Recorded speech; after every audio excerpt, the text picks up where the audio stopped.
갑자기 이렇게 공지가 됐는데 이렇게 또 많이 보여주셔서 너무너무 감사합니다. 제가 혹시 이제 선교지를 이렇게 방문하게 되면 그 나라 교회 리더들 만나러 가지만 그곳에 한국 선교사님들을 만나는 게 제가 아주 중요한 이유, 목적 중에 하나입니다. 왜냐하면 현장에서 무슨 일이 일어나는지를 제가 듣고 배우고 또 이렇게 생각하는 게 저에게 너무너무 큰 도움이 되기 때문에 그렇습니다. 그래서 필리핀은 저는 아주 저에게 특별한 나라입니다. 왜냐면 제가 처음 해외에 나간 때가 필리핀입니다. 제가 1986년인가 5년 그때쯤에 20대 말에 필리핀에 와서 여기 있는 IBF라는 단체에 소속돼서 오면서 ATS도 다니고 뭐 그랬던 경우였습니다. 그때 박기호, 여상일 뭐 이런 분들이 김유식 선교사님 이런 분들이 계셨던 때였습니다. 네. 가끔 올 때마다 제가 너무 마음에 있는 그런 지역입니다. 그래서 여러분들 만나서 반갑고요. 또 아까 잠깐 여기 오두막 같은데 겸손해야만 들어가는 거기서 우리 또 선교사님 잠깐 뵙고 또 한 1, 2분 대화했는데도 또 제가 많이 맞다 그런 생각들을 하게 됐고요. 그래서 제가 오늘 나누고 싶은 것은 이제 뭐 이거 필리핀에 해당되지 않거나 혹은 좀 의견이 다른 부분들도 있을 겁니다. 근데 제가 그냥 객관적이라면 제가 객관적이란 말이 아니라 그냥 제가 떨어져 있는 입장에서 한국 선교계에서 이런 논의들이 일어나고 있고 또 이런 방향들을 고민하고 있다. 그런 걸 여러분 나누고 여러분의 이야기 또 제가 듣고 또 가서 한국교회에 전하고 그런 일을 하려고 합니다. 그래서 오늘 제목은 이제 뭐 두 가지 제목이 있는데요. 하나는 우리가 어떤 선교사를 보낼 것인가 이런 고민들을 많이 하잖아요. 근데 이제 어떤 선교사를 보낼 것인가를 고민하기 전에 어떤 선교를 할 것인가를 고민해야 됩니다. 그래서 그 선교를 할 것을 결정하고 거기에 맞는 선교사들을 보내야 되잖아요. 그래서 그런 면에서 지금 전 세계적인 그런 지각 변동이 일어나고 있습니다. 그래서 오늘 세 가지 아이디어는 네 가지 키워드인데요. 이제 코로나 팬데믹 라는 키워드, 이게 우리에게 준 영향이 굉장히 큽니다. 그래서 그것이 의미하는 바가 뭔지. 두 번째 키워드는 세계 기독교. 오늘날 세계 기독교 시대라는 새로운 개념이 등장합니다. 이 단어는 이미 오래전부터 있던 단어지만 개념상 이 개념이 기독교 2000년 역사상 처음 등장하는 개념입니다. 세 번째 개념은 한국교회 혹은 한국선교. 그래서 이제 우리가 어떻게 새로운 패러다임을 가질 것인가 그런 얘기들을 같이 나누려고 합니다. 먼저 그 코로나 팬데믹, 여러분 코로나 팬데믹 때에 우리가 사용했던 세 가지 키워드가 있는데 첫 번째 키워드가 팬데믹입니다. 그래서 코로나 처음 왔을 때 우리가 코로나 팬데믹 이런 단어를 썼습니다. 그럼 팬데믹이란 말은 쉬운 말로 말하면 다 죽었다 이런 뜻입니다. 그래서 코로나 처음 왔을 때 우리 다 죽는 줄 알았어요. 여러분 기억나시죠? 다 죽는 줄 알았습니다. 그래서 그 선교사들도 가능하면 다 철수하고, 그죠? 그래서 못 철수하신 분이 있으면 두 종류입니다. 하나는 비행기표가 없어서 못 철수했거나 아니면 나는 죽어도 현지에서 그냥 현지인들하고 죽겠다. 그래서 안 오시는 분들. 그래서 다 죽는 줄 알았습니다. 또 몇 달 지나고 나니까, 이제 어느 정도 이렇게 컨트롤이 됐다. 그래서 등장한 말이 new normal입니다. 그러니까 상식이 바뀌었다는 겁니다. 그러니까 코로나는 인류 역사상 딱 한 번밖에 안 일어난 사건입니다. 무슨 말이냐면 인류 역사상 전 세계에 있는 모든 인구가 저 아프리카 산속에 있는 만니가족부터 시작해서 뉴욕 맨하탄에 있는 뉴요커까지 전 세계에 있는 모든 한 명도 빼놓고 모든 사람들이 한 가지 문제로 2년 동안 고민했던 사건이 코로나입니다. 예를 들면 교회에서는 어떤 변화가 일어났어요? 코로나 전에도 온라인으로 영상 예배, 영상이 올라가 있었습니다. 설교하면 올라가 있고 또 그걸로 봐도 됐습니다. 그런데 코로나 전에 아무리 집에서 영상으로 교회 예배 드렸다고 할지라도 교회 안 오면 교회 안 온 거였습니다. 교회 물리적으로 안 오면 안 온 거였습니다. 근데 코로나 기간 동안에 어떻게 했냐면 집에서 그거 봐도 다 예배라고 쳐졌어요. 코로나가 끝난 다음에 다시 교회로 오라 그랬어요. 교회 안 오면 예배 안 온 거라고 얘기했어요. 그렇게 말할 수 없다라는 겁니다. 코로나 끝나고 저희들이 제일 많이 교회로 다시 안 올 사람들을 젊은이들이라고 생각했어요. 근데 천만에요. 젊은이들 다 왔습니다. 나이 많으신 60대 이상 되는 분들은 오지 말라 그래도 오죠. 코로나 기간 때도 막 오잖아요. 코로나 끝난 다음에 교회 안 오는 그룹이 어딘지 아세요? 30대 후반에서 40대 초반입니다. 왜 그 사람들이 안 올까요? 여러분 코로나 전에 교회 갈 때 어린아이들 2명 데리고 교회 가는 거 이거 장난 아닙니다. 저도 애가 둘이었는데요. 제가 가만히 생각해 보니까 그 아이들이 어렸을 때 걔들 막 챙겨가지고 막 입혀가지고 막 해가지고 교회 데리고 갈 때 나오면서 딱 방 안 들여다보면 완전히 개판이에요. 그래서 저는요, 어린애 3명 데리고 교회 나오는 사람들은요, 그 사람의 인격과 신앙과 상관없이 존경합니다. 애 3명 데리고 교회 오는 거 장난 아닙니다, 요새. 근데 코로나 기간 동안 너무 좋았거든요. 저희도 뭐, 여러분 어떤지 모르겠는데, 저도 뭐 그냥 뭐 바자만 입고 그냥 밥 먹다가 예배 드리다가 또 밥 먹다가, 예. 근데 다시 교회 안 오면 예배 온 거 아니다라고 말하면 틀렸다는 겁니다. 예. 그래서 삶의 표준이 굉장히 많이 바뀌었습니다. 우리가 의식하든 의식하지 못하든. 뉴노멀이란 말에 반대말은 좀 그냥 좀 뭐 시장 언어로 쓰면 뉴노멀의 반대말은 뭐예요? 이게 상식이잖아요. 그죠? 그러면 그 반대말은 뭐예요? 몰상식입니다. 지금 요새 식당 가가지고 막 거기 가서 주문하면 몰상식입니다.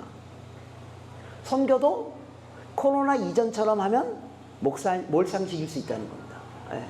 그래서 이런 변화들이 어떻게 일어나는가를 우리가 좀 같이 고민해 봐야만 합니다.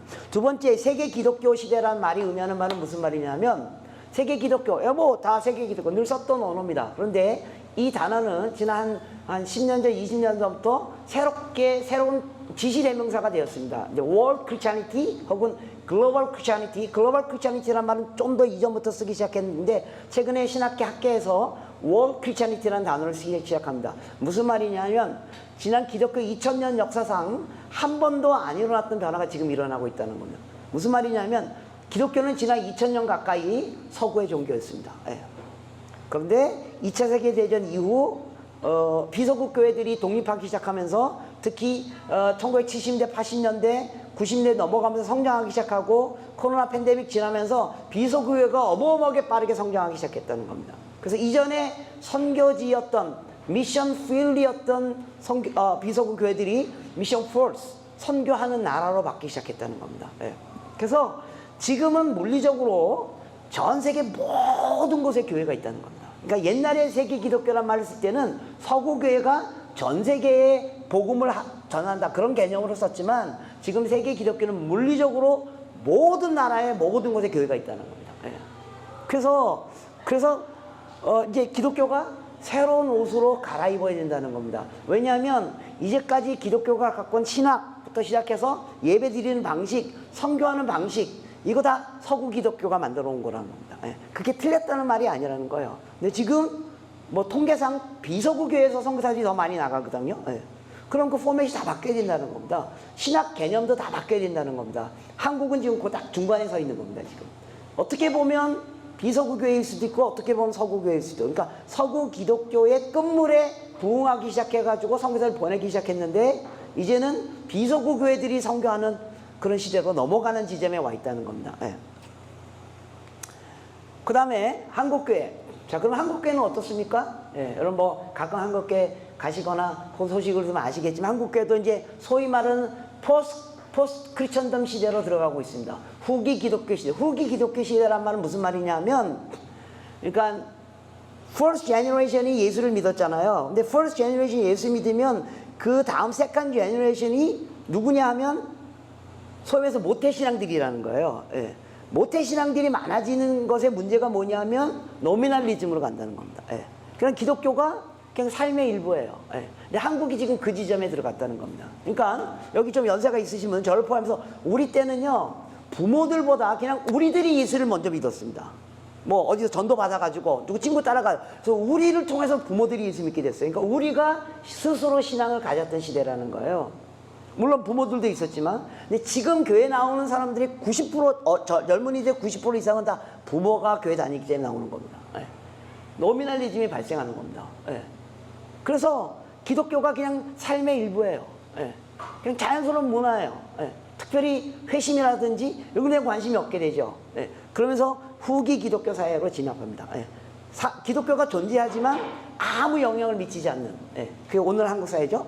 그 다음에 여러분들 알다시피 빠른 인구 감소입니다. 인구 감소. 여러분들이 상상하는 것보다 훨씬 더 빠르게 인구가 감소하고 있습니다. 예. 예를 들면 뭐 그런 뉴스 보셨습니까? 한 5년 전만 해도 1년에 태어나는 신생아가 70만 명이었습니다. 요새 20만 명입니다. 그래서 지난 올해 조금 늘어났대요. 출생들이. 왜냐면 코로나 때 애를 낳지 않았던 사람들이 결혼하고 이제 하면서 애가 나서 그렇지만 지금 굉장히 빠른 속도로 인구, 여러분 상상을 초월할 정도예요. 그래서 어마어마한 변화가, 급속한 인구 감소, 또 빠른 세속화. 예. 여러분 세계 기도 정보라는 책 아시죠? 예. 그 패트릭 존스턴이 있었고 요새는 이제 제이슨 맨들이라는 사람이 그 작업하고 있는데요. 이 사람이 좀 나이가 있었는데 한국 자매하고 결혼했어요. 예. 코로나 기간 그 전후에. 그래서 이제 한국에 와가지고 자기 아내 여권 영국으로 가야 되니까 영국 여권 만들어가지고 가려고 하는데 이게 잘 안 된 거예요. 그래서 한국에 한 1년 정도 머물렀어요. 제가 만나서 얘기했어요. 당신은 이제 그 사람 뭘 하는 사람이면 전 세계 모든 나라의 정보를 다 모아서 기도 제목을 만드는 거잖아요. 그래서 제가 물어봤어요. 당신이 바깥에서 한국에 대한 정보를 모으고 한국에 대한 이야기를 듣고 그 기도 제목을 정리하는데 바깥에서 생각했던 한국과 네가 실제 와서 살아보니까 뭐가 가장 차이 나냐고 내가 물어봤어요.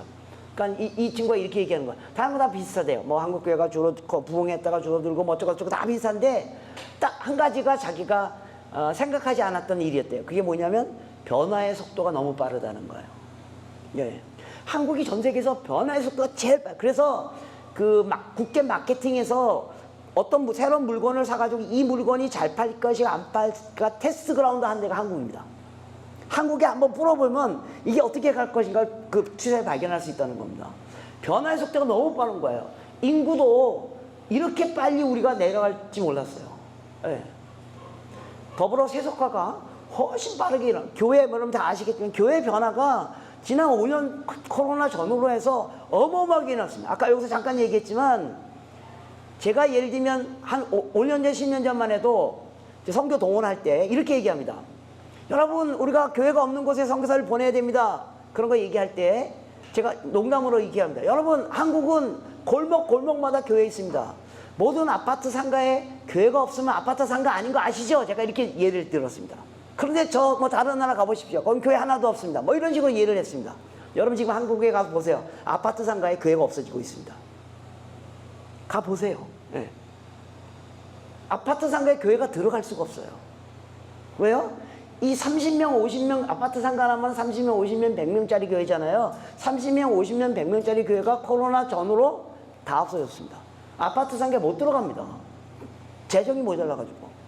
네. 그래서 지금 한국 교회가 어마어마하게 변하고 있습니다. 작은 교회들 다 죽었습니다. 30명짜리 교회들 다 죽었습니다. 네. 그리고 30명짜리 교회가 무너지면 그 중에 15명은 교회 안 나가고 나머지 15명이 소위 말하는 큰 교회로 옮겨가는 겁니다. 그래서 큰 교회를 보면 교회가 부흥하는 것 같죠? 아니요. 골목에 들어가 보세요. 다 무너졌습니다. 다 무너졌습니다. 청년들 무너지고 나니까 청년들 선교동원 지금 바닥입니다. 네. 또 아시다시피 여러분 젊은 신임 선교사들 별로 안 오죠? 네. 젊은 신임들 굉장히 빠른 속도로 지금 줄어들고 있습니다. 나중에 보여드리겠지만 한국 선교사 그 통계가 지금 22,000명에서 계속 머물러 있습니다. 제자리에 머물러 있습니다. 네. 빠른 속도로 줄어들 겁니다. 네. 그래서 그런 상황 속에서 또 한 가지 문제는 한국 교회가 선교에 대해서 약간 혼란스러워하고 있습니다. 네. 왜냐하면 이거는 이제 서구 선교 때문에 문제일 수도 있는데 서구 선교가 이제 선교를 리플렉션 하는 거예요. 리플렉션 하니까 특히 유럽 같은 경우는 더 이상 선교사를 보내지 말자. 이런 흐름이 있습니다. 이게 뭐냐면 colonial guilty feeling입니다. 그러니까 자신들이 식민지 시대에 선교사를 막 보냈는데 그 결과가 다 실패했다는 거예요. 그래서 특히 영국 같은 경우는, 미국은 아니지만 영국 같은 경우는 이 colonial guilty feeling이 너무 심해가지고 선교사를 안 보내는 것이 오히려 잘하는 거이다. 이게 복음직권 안에서 일반적인 생각입니다. 예. 선교사를 안 보냅니다. 그래서 어디에 관심을 갖고 있냐면 자신들의 문제에 관심을 갖습니다. 유럽은 그래도 가능해요. 왜냐하면 그 유럽 사회 자체가 멀티레이셜, 멀티컬처 그 자체가 선교지이기 때문에. 그래서 해외로 선교사를 보내는 것에 대해서 굉장히 조심스러워합니다. 예. 그런 생각들이 한국에 전달되면서 한국에서도 이제 선교사를 보내지 말아야 되는 거 아닌가 이런 얘기들도 막 일어나기 시작하고 선교에 대한 혼란스러운 얘기들이 많이 일어나고 있습니다. 예. 그래서 이제 데이비 보시라는 사람이 Transforming Mission이라는 책을 썼습니다. 굉장히 두꺼운 책입니다. 여러분 나중에 한번 보시면 기회가 되면 한번 읽어보시면 좋겠습니다. 예. 데이비드 포시가 그 책 제목이 Transforming Mission입니다. 그러니까 선교가 변화를 일으키는 거잖아요. 예. 선교가 이루어지면 교회가 개척되고 변화가 일어나잖아요. 근데 사실 이 말에 이건 이중적 의미가 있는 거죠. 선교가 변화를 일으키는 것도 맞지만 선교 자체가 변화돼야 된다. 예. 그래서 이 고민들을 지금 유럽 교회에서 이미 오래전부터 하고 있었고 그런 것들이 이제 저에게도 영향을 미치고 있습니다. 예. 그래서 우리가 선교 자체를 변화시켜야 된다라는 고민을 하게 되는 이유가 뭐냐면 이미 제가 얘기했던 것처럼 세상도 변하고 있고요. 그 다음에 지금 이번 로잔대에서도 그 얘기를 했지만 우리가 하나님에 대한 이해는 굉장히 많은데 사람에 대한 이해가 너무 없다는 거예요. 예. 그래서 하나님에 관한 신학은 굉장히 발달되어 있는데 특히 복음주의 쪽에서는 사람에 대한 이해, 그래서 미시오 데이도 굉장히 중요하고 동시에 이마고 데이, 하나님의 형상으로 창조된 인간에 대한 문제들이 지금 계속 등장하고 있어요. 이게 뭘로 지금 나오고 있냐면 젠더 이런 이슈, 그다음 동성애 이런 이슈로 등장하는 겁니다. 예. 그래서 젠더 이슈, 동성애 이슈, 그다음에 AI 같은 것이 등장하면서 도대체 인간은 어떤 존재가 될까? AI가 이런 식으로 발전하면 결국 인간은 어떤 아이덴티티를 갖게 될 것인가? 또 생태계의 문제, 또 인간의 성 정체성에 대한 문제, 이런 문제가 전반적으로 지금 흔들리고 있습니다. 예. 그래서 인간에 대한 바른 이해를 하는 것이 What does it means to be a human? 예. 이 개념이 아주 중요한 복음주의권에서 지금 이슈로 등장하고 있습니다. 그래서 인간도 변하고 있고요. 세계에 변하는 교회 이미 얘기했고요. 또 선교도 지금 굉장히 많이 변화되고 있고요. 그래서 변화하는 선교 자체가 변화되어야 된다는 고민들을 해야 할 지점에 와 있습니다. 제가 여러분들이 읽어보길 추천하는 책 중에 한 권의 책이 앤드류 월스라는 사람이 쓴 세계 기독교와 선교운동이라는 책입니다. 아주 클래식한 책입니다. 앤드류 월스가 이 책에서 세계 선교는 3번 크게 패러다임이 변화됐다는 겁니다. 예. 첫 번째 패러다임은요, 사도행전 11장에서 일어났는데 사도행전 11장까지만 해도 기독교는 유대인들의 것이었다는 겁니다. 비록 예수를 따르는 제자들이 있었지만 그리고 성령이 그들에게 임하고 사도행전 2장에 너희는 모든 족속에 가서 복음을 전하라고 했지만 사도행전 11장까지만 해도 초대교회는 유대인들에게만 복음을 전했습니다. 예. 그래서 사도행전 11장 19절 그래서 하나님이 핍박을 주죠. 그래서 사람들이 베네게와 구브로와 안디옥 이방 땅으로 가요. 이방 땅으로 가는데도 그들이 유대인에게만 말씀을 전하는데, 그러니까 초대교회가 이방인들에게 복음을 전하지 않았습니다. 여러분, 초대교회가 사도행전 2장부터 가서 복음을 아닙니다. 예. 그들은 계속 자기네끼리만 유대인들끼리만 복음을 전했습니다. 심지어 하나님께서 이 핍박을 줘가지고 이방 땅에 갔어도 그들이 유대인들에게만 복음을 전했다는 겁니다. 근데 사도행전 19장 20절에 처음으로 그 중에 구브로와 구레네 및 사람들이 안디옥에 이르러 헬라인에게도 말하여 주 예수를 전파하니라. 이게 처음으로 유대인들이 문화를 넘어가서 복음을 전한 사건이라는 겁니다. 예. 그래서 우리가 생각한 것처럼 기존 교회들이 타문화권에 가서 복음을 전하는 일에 별로 관심을 갖지 않는다는, 초대교회도 그랬다는 거. 그것 때문에 교회가 생겼는데도. 예.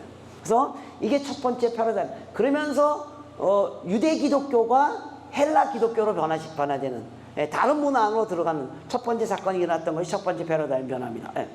두 번째 패러다임 변화는 그래서 유럽이 복음화되잖아요. 유럽이 복음화되면서 여러분 잘 아시는 것처럼 유럽의 기독교와 왕권과 국권이 통합하면서 소위 말해서 기독교 국가가 생깁니다. 그래서 크리스천덴덤이라는 개념이 생깁니다.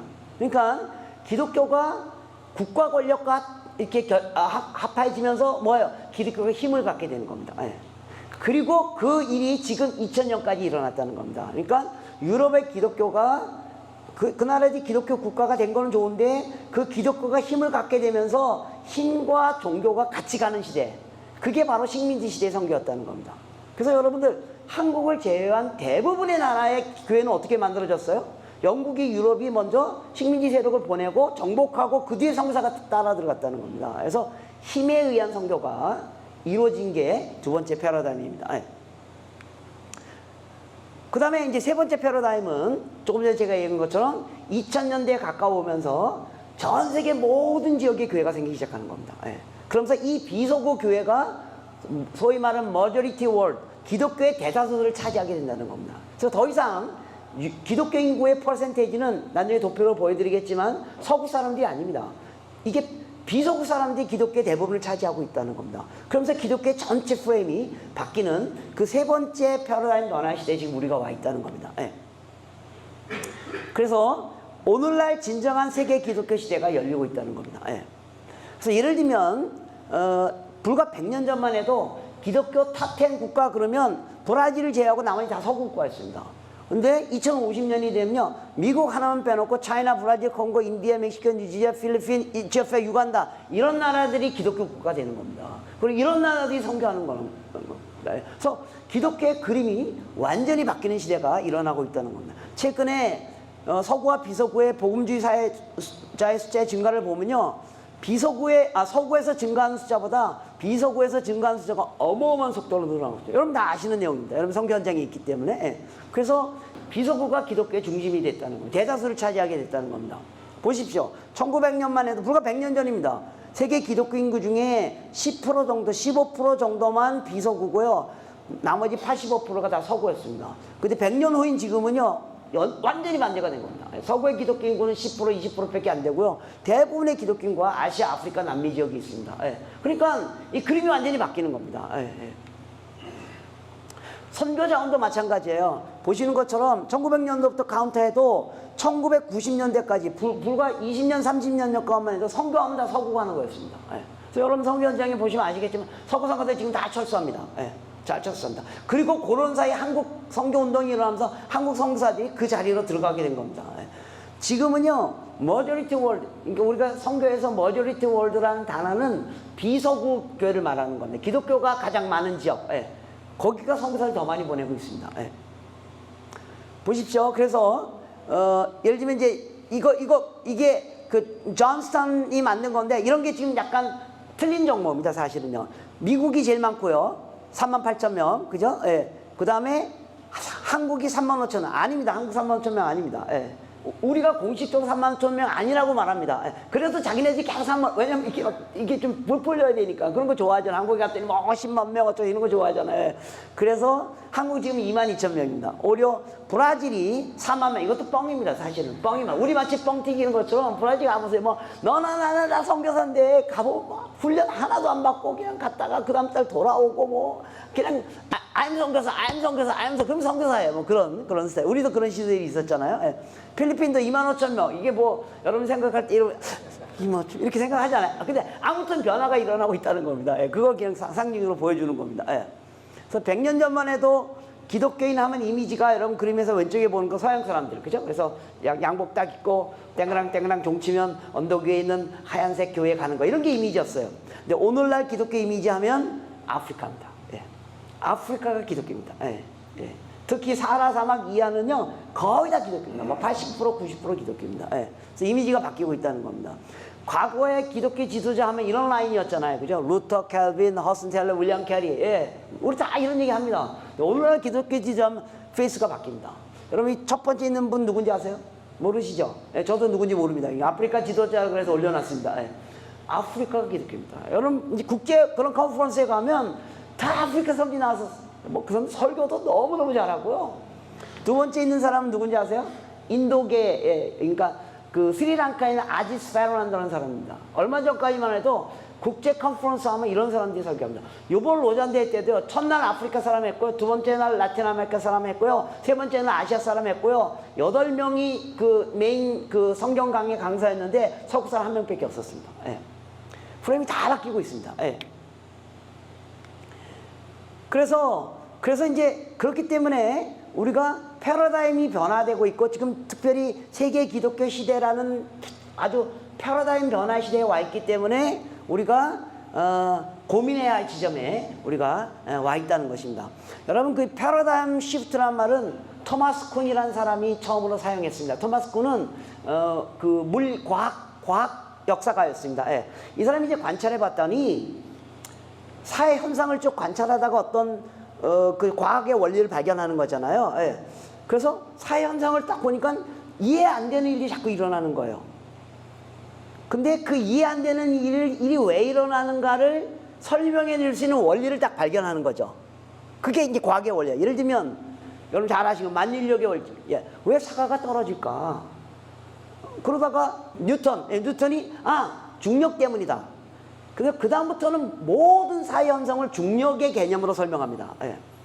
근데 또 사회가 또 지나가 보니까 중력의 개념으로 해결되지 않는 문제들이 자꾸 발생하는 거예요. 근데 그걸 중력의 원리로 해결하려고 하면 해결이 안 된다는 겁니다. 그래서 어떤 사람이 새로운 과학의 원리를 발견합니다. 예. 그게 저는 과학을 잘 모르기 때문에 스티븐 콩의 스티븐 누구죠? 예.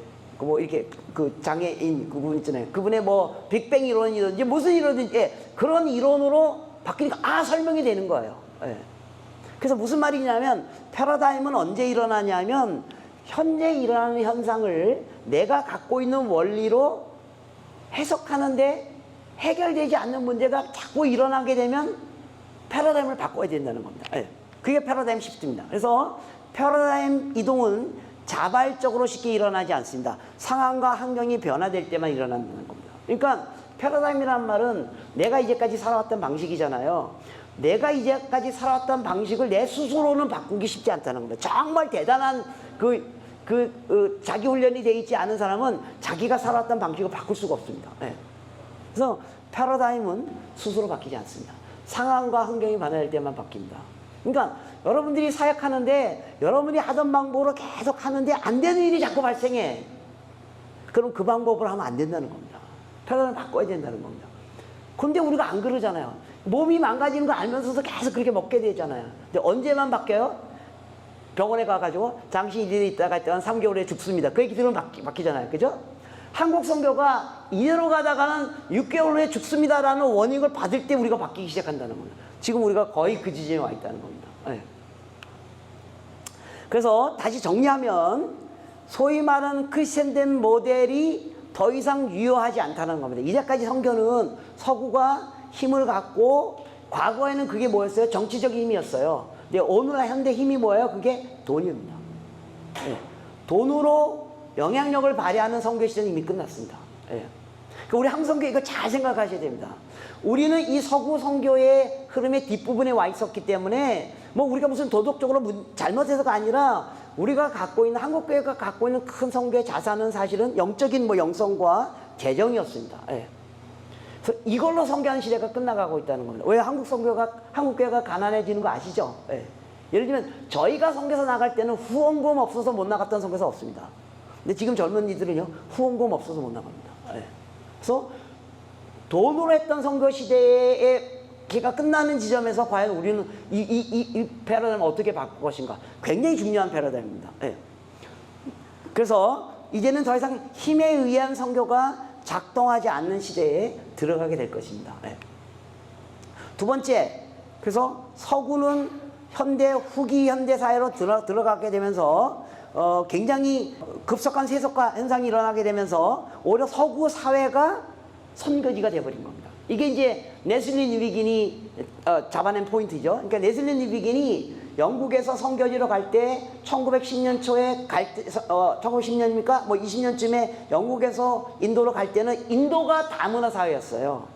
영국은 하나님을 믿는 아주 그런 사회였고, 그래서 인도에 가서 사역하고 1970년대 다시 영국으로 돌아와 보니까 영국이 다문화 사회가 돼버린 거예요. 네. 그래서 다문화, 다인종, 다종교. 그래서 그 사람이 쓴 책이 Gospel in the Pluralistic Society. 다원주의 사회 속에서 복음이란 무슨 의미가 있는가. 이게 지금 영국 교회의 화두입니다. 예. 그래서 영국 자체가 미션 필드가 됐다는 겁니다. 예. 그래서 그 결과 서구가 일방적으로 주도하던 것에서 벗어나서 폴리센트릭 혹은 다중심적, 그러니까 서구 혼자 하던 선교에서 아시아, 아프리카, 남미 교회들이 등장하면서 함께 사역하는 그런 시대. 그래서 협력, 그래서 여러분들 이제 요새 국제 모임이나 이런 데 가면 collaboration이라는 단어를 가장 많이 듣습니다. collaboration, partnership. 예. 그래서 polycentric, collaboration, partnership. 이런 개념으로 바뀌고 있습니다. 근데 이게 바뀌는 게 상당히 어렵다는 겁니다. 예. 그러니까 여러분 그런 거 아시죠? 내가 왕이었어요. 예. 근데 똘마니들이 잘하기 시작해. 그래서 힘을 나누는 거야. 그래서 파트너십이 되는 거야. 근데 그게 쉽지 않습니다. 여러분 해보셔서 아시겠지만 쉽지 않습니다. 예. 그래서 이제 그런 변화들 가운데 지금 여러 가지 많은 이슈들이 등장하고 있습니다. 예. 그래서 이제 다중심적이란 말이 등장하는데 이 말도 이게 이제 서구에서 나온 말이에요. 예. 그래서 서구가 자기 혼자 선교하기 시작했는데 이제 다 같이 해야 되겠다. 그래서 센터가 여러 군데 생겼으니까 남미도 아시아도 뭐 이렇게 해서 함께 모여서 사역을 하자. 그런데 이제 이런 말 자체에도 약간 우리가 인식의 변화를 잘 갖고 접근해야 돼요. 그러니까 왜냐하면 무슨 말인지 아는데 그게 어떻게 이해되면 안 되냐면 센터가 하나였는데 이제 센터가 여러 개가 됐다. 그래서 우리가 콜라보레이션 하자. 근데 안 된다는 겁니다. 네. 예를 들면 여러분들이 필리핀 교회가 성장하니까 필리핀 교회하고 콜라보레이션 하려고 여러분들 하잖아요. 잘 안 됩니다. 네. 왜 안 되는지 아세요? 센터라는 말 자체가 갖는 의미 때문에 그렇습니다. 센터는 뭐예요? 내가 중심이 되겠다. 콜라보레이션 하더라도 내 중심적으로 콜라보레이션 하겠다는 거예요. 그러니까 여러분들이 필리핀 교회하고 일을 할 때 여러분 중심적으로 콜라보레이션 하기 시작하면 필리핀 교회는 또 필리핀 교회 중심으로 콜라보레이션 하기를 원하는 거죠. 그래서 안 일어나는 겁니다. 네. 그래서 이 폴리센트릭이라는 말 자체가 우리가 가려고 했던 방향을 정확히 표현해내는 단어가 아니라는 겁니다. 이게 서구적 생각이라는 거예요. 그래서 제가 생각하는 것은 폴리센트릭이라는 말은 사실은 no center, 더 이상 센터는 없다는 겁니다. 예수님만이 센터고 그럼 우리는 뭐예요? 프렌드. 프렌드가 돼야지만 콜라보레이션이 일어납니다.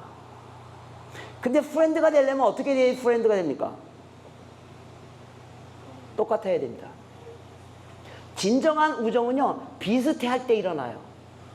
제가 잘 아는 아주 존경하는 선배 선교사 중에 한 사람이 이런 얘기해요. 자기가 대학 때 아주 단짝이 있었대요. 아주 믿음 좋은. 그래서 이제 둘이 한번 주님을 위해서 열심히 살아보자 막 그렇게 했대요. 근데 자기는 선교사가 된 거예요. 근데 이 자기 단짝은 비즈니스를 해가지고 돈을 어마어마하게 버는 큰 회사 사장이 된 거예요. 그래가지고 자기가 한국에 올 때마다 이 사장이 자기를 부른대요.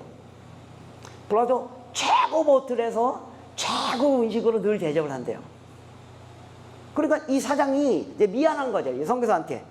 대학교 다닐 때는 똑같이 우리 주님을 위해 헌신하자 그랬는데 자기는 사장이 됐고 이 사람 선교지에 가 있으니까 미안해서 친구기 때문에. 그래서 호텔에서 아주 최고 음식을 늘 사준대요. 한 번은 이 선교사가 그 친구하고 딱 만났는데 그 친구의 삶을 보니까 뭐 하고 싶은 얘기가 있는 거예요. 근데 못 한다는 거예요. 왜요? 그 사람이 나 항상 맛있는 음식 사주기 때문에. 그래서 자기가 그 친구한테 이렇게 얘기했대요. 당신 정말 날 친구로 생각하냐고. 그러니까 야 짜식아, 그러니까 내가 그 회사 놔두고 너 오면 내가 여기 달려오지. 성교사가 이렇게 얘기했대요. 너 정말 나를 친구로 생각하면 다음부터 우리가 2만 원짜리 미만 밥 먹자. 그래서 네가 2번 사면 내가 1번 사고. 그게 진짜 친구다. 그래야지 내가 너 보고 너 문제 있는 거 얘기도 하고. 그게 친구다. 그러니까 진정한 콜라보레이션은요 프렌드가 되지 않는 한 일어나지 않습니다. 제가 발견하기로. 그래서 지금 콜라보레이션이 어떻게 일어나냐면 서구가 돈은 있는데 인력이 없어요. 그래서 돈은 우리가 될 테니까 인력은 니네가 되라. 그 콜라보레이션 들여다보세요. 진정 콜라보레이션이 아닙니다. 돈 가진 사람이 주도합니다. 네. 그래서 이 폴리센트릭이라는 말도 실제는 no center. 우리가 친구가 돼야 된다. 그러니까 친구가 되기 위해서 어떻게 친구가 되는 데는요 시간이 많이 걸립니다. 그래서 어떻게 신뢰를 형성하고 진정한 신뢰를 형성하지 않는 한 파트너십이 일어나지 않습니다. 네. 그래서 그런 고민들이 있다는 겁니다. 두 번째, 자신학화. 그래서 이제 그 교회들이 그 나라들의 교회들이 많아지니까 한국 교회가 이렇게 성장하고 많은 선교사를 보내는데 가장 중요한 역할을 했던 그 선교사들이 와서 했던 전략이 뭐냐면 잘 아시잖아요. 3자 원칙입니다. 자립, 자치, 자전. 네. 그때 한국 교회 이렇게 성장한 겁니다. 여러분 아시죠? 한국에 가면 한국에 보시면 선교사들이 지은 교회가 몇 개 없습니다. 뭐 상징적 교회 몇 개, 나머지는 다 한국 사람들이 그냥 그 당시에 그 어려운 상황에서도 뭐 대충 뭐 흑벽돌로 줘서 교회를 했다고요. 그래서 한국 교회가 이렇게 컸는데 한국 교회 선교사들이 나가서는 교회 짓는 일을 하고 있다는 겁니다. 제가 도덕적 판단하는 게 아닙니다. 이건 전략적 판단입니다. 예. 그 이유가 왜 그러냐면 우리가 자립, 자치, 자전으로 교회가 컸지만 자신학화가 일어나지 않았다는 겁니다. 우리 신학이 굉장히 서구에 디펜던트 되어 있었다는 겁니다. 그래서 자신학화가 일어나야만 우리가 선교지에 가서도 그들이 스스로 그들의 교회를 만드는 방식으로 선교하는 방식을 우리 한 번도 우리 스스로 경험해보지 않았다는 겁니다. 예. 그래서 한국에서 했던 대로, 한국에서 교회개척 했던 대로 똑같이 가서 선교지 하니까 가서 건물 세우는 거 중심으로 하는 거 아니냐, 이런 리플렉션이 있다는 겁니다. 예. 세 번째, 이거는 WA 미션 커미션 디렉터가 한 말인데요. 그래서 이제 이런 변화들 때문에 마지막 문장입니다. The future of mission is indigenous. 선교의 미래는 내부자들에게 달려있다. 예. 그러니까 현지인들이 어떻게 움직이는가에 따라 선교의 미래가 달려있는 것이 선교사에 의해서 달려있는 게 아니다. 이 패러다임을 안 바꾸면 오늘날 세계 기독교 시대에서 정말로 전 세계적인 선교 운동이 일어나지 않을 수 있겠다. 예. 이런 얘기들을 합니다. 그래서 옛날에는 글로벌 이니셔티브 로컬 리스판스, 그러니까 글로벌이 이니셔티브를 잡고 로컬이 반응하는 거였어요. 근데 지금 반대로 로컬 이니셔티브를 잡고 글로벌이 반응해야 됩니다. 예. 이 패러다임으로 바꾸지 않으면 우리가 의도했던 선교가 안 일어나게 될 것이, 이런 고민들을 하게 됩니다. 세 번째, 그 다음에 이제 선교가 지리적 경계를 넘어가는 게 아니라 선교 잠깐만 멀리 가는 거라고 생각하는 거예요. 선교는 멀리 가는 게 아니라 문화적 경계를 넘어가는 거라는 겁니다. 예. 그러니까 멀리 가는 개념이라 보면 필리핀은 더 이상 선교지가 아니라고 말할 수 있다는 겁니다. 근데 문화를 넘어가는 개념으로 보면 필리핀 안에도 아무도 들어가지 아니하는 문화 집단이 있다는 겁니다. 거기에 선교가 일어나야 된다는 겁니다. 예. 그러니까 선교를 지리적 개념으로 생각하는 게, 또 반대로 한국에도 지금 얼마나 많은 외국인 유학생들, 다문화 가정들, 뭐 무슬림 사람들이 오고 있거든요. 한국도 선교지입니다. 예. 그래서 선교를 지리적 개념이 아니라 영역의 개념 혹은 문화의 개념으로 시프트 해야지만 여러분들이 필리핀을 예를 들면 필리핀에 있어야 할 이유가 있다는 겁니다. 예. 지리적 개념으로 얘기하면 필리핀에 교회가 많이 생겼는데 우리가 왜 있어야 되니까, 이 고민을 하게 된다는 겁니다. 계속 해왔지만 선교를 영역의 개념으로 가면 어떤 영역에 필리핀 사람들이 못 건드리는 영역이 있다는 겁니다. 거기에 선교사들이 건드려줘야 된다는 겁니다. 그래서 지리적 개념에서 영역의 개념으로 넘어가는 일입니다. 예. 그래서 최근에 이제 2024년 세계 기독교 통계를 보면요, 세계 기독교 안에 이런 변화가 일어나고 있다는 겁니다. 세계가 점점점 더 종교적으로 되고 있다. 그러니까 사람들이 종교나 영성에 관심을 안 가질 거라고 생각하는 게 아니라는 겁니다. 실제 통계를 보면 더 많은 사람들이 종교 안으로 들어오고 있다는 겁니다. 예. 그래서 종교적 관심이 더 많아지고 있다는 겁니다. 근대화되고 세속화되기 때문에 종교에 관심이 그렇지 않다는 겁니다. 예. 오히려 종교에도 관심이, 그래서 문제는 누가 참된 영성을 보여줄 수 있는가. 그래서 종교가 참된 영성을 보여줄 수 있다면 어느 종교든지 그 종교가 더 성장할 수 있다는 겁니다. 글로벌 사우스 제가 얘기했죠. 그 다음에 세계교회는 더 복음적이고 은사적으로 되고 있다. 예, 그러니까 비서구가 교회가 많아지기 때문에 아프리카나 아시아 지역의 교회가 많아지면서 이 아프리카나 아시아 지역의 교회들은 서구 교회보다 훨씬 더 복음적입니다. 그래서 예를 들면 동성애 문제도 서구 교회들은 동성애 다 열려 있잖아요. 이걸 맡고 있는 지역이 아프리카와 아시아 지역입니다. 예. 예를 들면 영국 성공회 유럽 신부들은요, 런던에서 주일날 미사 드리고 오후에 비행기 타고 암스테르담에 갑니다. 다 동성애자들이기 때문에. 근데 전 세계 성공회가, 영국 성공회는 동성애를 인정하고 동성애 신부들도 인정하고 신부들끼리 그 하는 걸 인정하지만 전 세계 성공회는 그걸 통과시키지 못하고 있어요. 왜요? 아프리카 성공회 델리게이트가 더 많기 때문에요. 네. 그래서 비서구가 훨씬 더 복음적입니다. 네. 서구보다. 네. 그래서 비서구가 이걸 다시 잘 살려서 서구도 다시 복음화하는 그런 그림들을 갖게 됩니다. 근데 문제는 뭐냐면 복음적이고 훨씬 은사적이고, 그런데 이거의 문제는 뭐냐면 제자 훈련이 안 돼 있다는 겁니다. 예. 지금 아프리카나 아시아 지역, 여기 어떤 지역 모르지만 아프리카 같은 지역에는요, 이번 로잔 때 저희가 서베이를 해봤는데 선교사들의 모든 필요가 제자 훈련의 필요입니다. 제자 훈련을 강화시켜야 되는데 툴이 없다. 제자 훈련을 할 수 있는 툴을 만들어 달라. 이게 필드의 아주 가장 큰 필요입니다. 예. 그래서 지금 아프리카에 가보시면요, 기독교가 어마어마하잖아요. 어마어마하잖아요. 막 80%, 90% 다 기독교 믿잖아요. 근데 지금 아프리카 지역에 한국 이단들이 아주 판을 칩니다. 그러니까 한 10년 전만 해도 저희가 아프리카 가잖아요. 한국에서 온 기독교인인 거 알면 첫 질문이 이거예요. Do you know 폴 용기조? 이게 첫 질문입니다. Do you go to a full gospel church? 예, 여의도 full gospel church. 왜냐면 그 오순절, 그게 그들에게 굉장히 관심사였는데요. 요새 아프리카 가지 않습니까? 제가 한국에서 왔다 그러면 Do you know 정명석? 이렇게 물어봅니다. Do you know 뭐 신천지? 그 정도로 지금 이단들이요, 여러분, 그 인도의 북중부 신천지가 다 먹었습니다.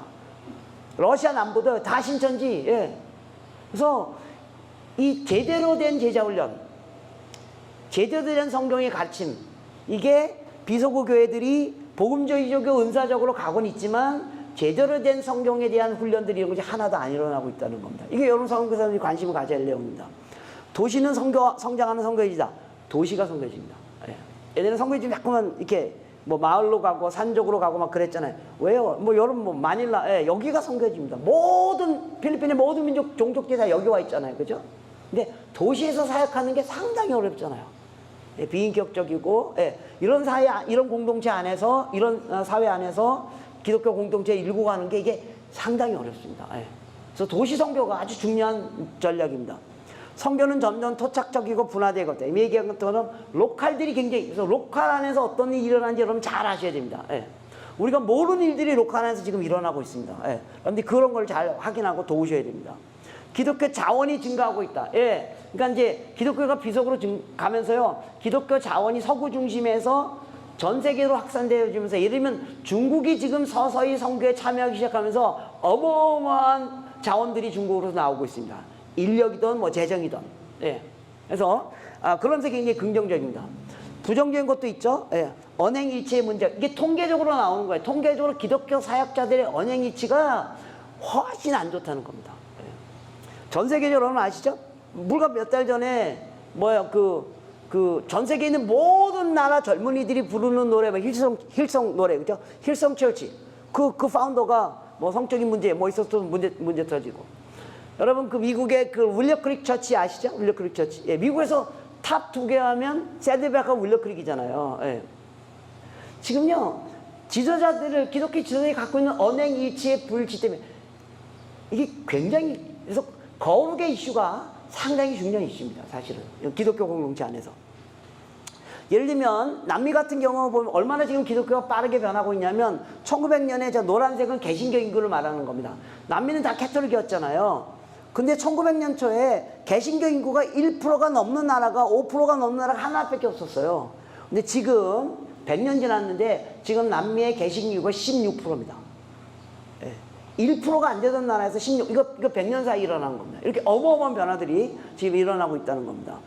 반면에 한국교회 현실은 제가 몇 가지로 좀 더 구체해 보면요, 문화의 역기능적인 측면이 가진 한계입니다. 무슨 말이냐면 한국 문화를 지배하고 있는 문화가 소위 말해서 유교 문화입니다. 예. 권위주의적이고 굉장히 하이러키컬하고 이것이 갖는 순기능이 있어요. 그래서 선교지기에 어떻게 적용되냐면 한국 선교사들은 굉장히 헌신적이고 굉장히 열정적이고 애비애미의 마음으로 선교 사역을 해요. 그래서 내 새끼라고. 그래서 막 올인해요. 이게 장점이에요. 이게 역기능은 뭐냐면 내 말 안 들으면 너 내 새끼인데 네가 날 떠나? 이 문제가 계속 발생해요. 네가 날 배신해? 네.